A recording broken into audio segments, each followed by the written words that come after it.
বন্দি বিনিময় চুক্তি অনুযায়ী শেখ হাসিনাকে ফেরানো হবে দেশে, বললেন স্বরাষ্ট্র উপদেষ্টা জাহাঙ্গীর আলম চৌধুরী। শেখ হাসিনাকে দেশে ফেরাতে ভারতকে চিঠি দিয়েছে পররাষ্ট্র মন্ত্রণালয়। সোমবার পররাষ্ট্র ও স্বরাষ্ট্র উপদেষ্টা সাংবাদিকদের এ তথ্য জানান। শেখ হাসিনাকে ফেরত পাঠাতে বাংলাদেশের পক্ষ থেকে একটি চিঠি পেয়েছে দিল্লি, নিশ্চিত করেছেন ভারতের পররাষ্ট্র মন্ত্রণালয়ের মুখপাত্র। বলেন, সোমবার বাংলাদেশ হাইকমিশন থেকে একটি নোট ভার্বেল এসেছে, তবে এই মুহূর্তে এ বিষয়ে মন্তব্য করতে চায়নি ভারত। ভোটাধিকার, সামাজিক ন্যায় বিচার প্রতিষ্ঠায় আবারও 5 আগস্টের মতো জনগণকে রাজপথে নেমে আসার আহ্বান বিএনপির মহাসচিব মির্জা ফখরুলের।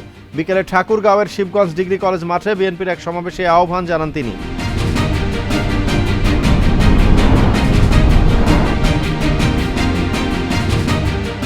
চাঁদপুরের মেঘনা নদীতে থেমে থাকা পণ্যবাহী জাহাজ থেকে উদ্ধার হওয়া আরও 2 জন হাসপাতালে মারা গেছেন। এ নিয়ে এ ঘটনায় নিহতের সংখ্যা বেড়ে 7 জনে দাঁড়িয়েছে।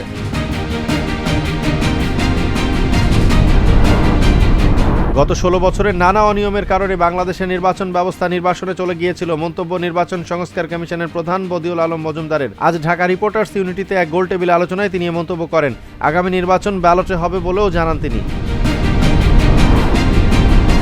37 জন অপরাধীর মৃত্যুদণ্ডের শাস্তি কমিয়ে যাবজ্জীবন কারাদণ্ডে রূপান্তর করেছেন মার্কিন প্রেসিডেন্ট জো বাইডেন। বড়দিনের আগে সোমবার এই পদক্ষেপটি ডোনাল্ড ট্রাম্পের প্রত্যাবর্তনের প্রেক্ষাপটে নিলেন তিনি। এক প্রতিবেদনে তথ্য জানিয়েছে ব্রিটিশ বার্তা সংস্থা রয়টার্স।